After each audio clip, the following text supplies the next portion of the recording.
So, I mean, if you look at the Cenk and Gideon have been saying, an Israeli boycott. I mean, not talking about Iran, but Israeli boycott. What's your thoughts on that?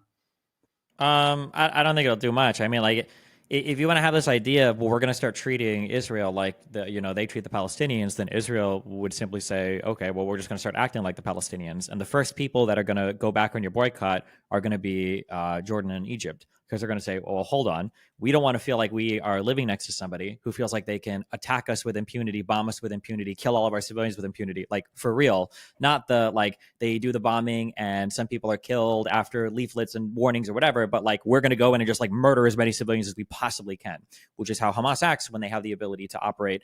They kill as many people as they can. So you mean like Israel's doing now? Do you think that Israel right now is killing as many people as they can? So this is the same argument I used to make when I used to defend the Armenian genocide. Well, we didn't kill them all. Well, there were Armenians. I never said that. I'm asking a very simple question. Do you think Israel is killing as many civilians as they can right now? I think they're killing as many civilians as they think is palatable. Do you think that when Hamas does attacks, do you think Hamas thinks we can only kill as many as is palatable? Well, they only have a limited amount of power. So look, exactly. So are they killing as many as they can, or Destiny? This is a power dynamic.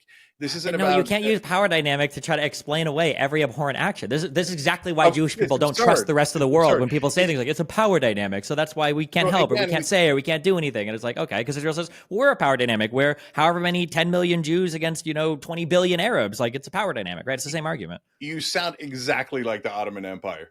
Well, the Armenians are killing civilians and they don't have any bounds. So why should we have any bounds? Well, because you're the Ottoman Empire and you could easily kill them all. And in fact, you did. You killed a lot of them. And then their excuse was, well, they were killing us and they had no restraint. So we had no restraint. But brother, you have all the power and they have none of the power.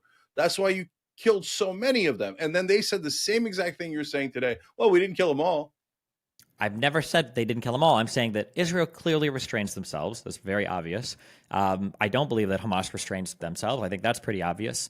So the idea of treating Israel like they treat the Palestinians is just kind of, I just don't think it's realistic. I think Israel would, if they felt like they had literally nothing to gain by acting within any kind of international norm, I think that the deaths and the ethnic cleansings and the explosions would be 500 million times worse. It would be on a whole other level of.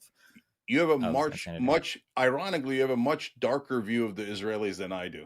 So, I mean, you think if they are treated with equality and justice, that they will strike out and kill everyone around them.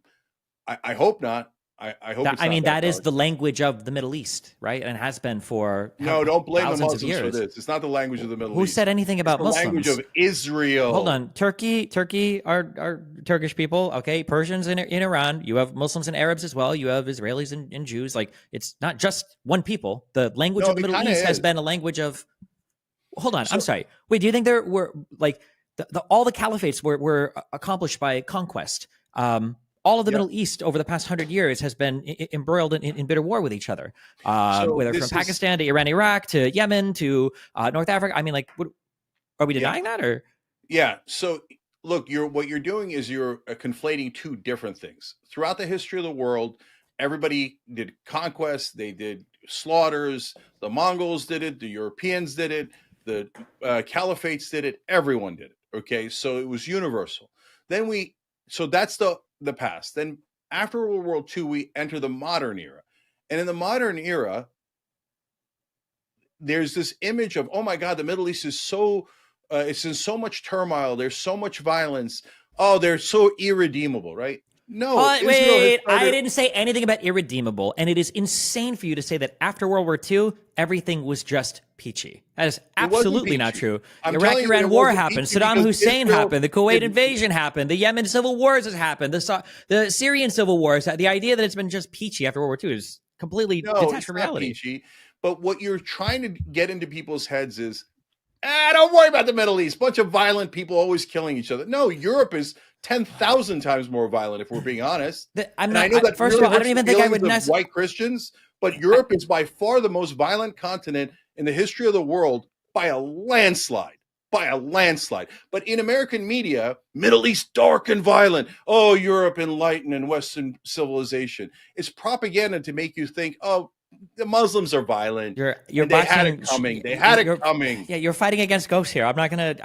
I'm an American, okay? I don't like Europe. Fuck them. All right. I'm not here to defend European history. I'm just saying that in the Middle East, your civilization is what you can make it. Your borders are what you can carve in blood. That's essentially how people have conducted themselves there, Israelis included, and that seems to be the only language that anybody can hear or anybody can respect. So that's how people there, Israelis included, will continue to conduct themselves. That's all I'm saying. Is that's the expectation.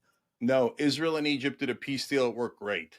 After what? After Israel saw itself on the brink of annihilation in 73 from territory that they conquered in 67. But the idea that the Middle East will always be at war is totally wrong. I never said it would always be at war. There are paths for it to not be at war. I think it's possible. I think that the 2 million Arab Palestinians that live in Israel are proof of that people can live together side by side in peace and in harmony. It's definitely possible. I don't think it's impossible, but I think the great majority of the wars in the Middle East were started by Israel and America. And then we blame the local populations for us killing them. They had it coming. The Middle East is irredeemable. They're always violent. And so we had to kill them and we had to invade them. Iraq didn't invade us. We invaded Iraq. And by the way, why the hell did we invade Iraq? They didn't even do 9/11 at all. Well, the first time it was because to realize, oh, wait a minute. Who was in favor of attacking Iraq? Oh, right, Netanyahu. Huh, funny how that worked out.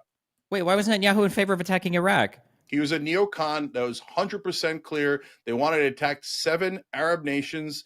And I think Netanyahu wanted to attack Iraq because in the first Gulf War, Saddam Hussein was firing off Scud missiles at Israel. I think Netanyahu, Israel, had good reason not to like Iraq. So you're admitting it. America did that monstrous, horrible war in Iraq in favor of Netanyahu and Israel. The first or second, Second Gulf. one. Oh, actually, the first one. Netanyahu was 95. I don't remember the first time he came in. But I'm just saying that there's good reason for the first Gulf War for Iraq. The second one, obviously, Yeah, I stupid. agree with I'm not going to sit here and defend that. But there's been plenty of other conflicts. Yemen has been embroiled in conflict for a century. The Iraq-Iran war was a massive conflict between the two countries. I think over 1 million people died. The whole Syrian civil war has been a massive conflict. The Soviets invading Afghanistan. It's just all sorts of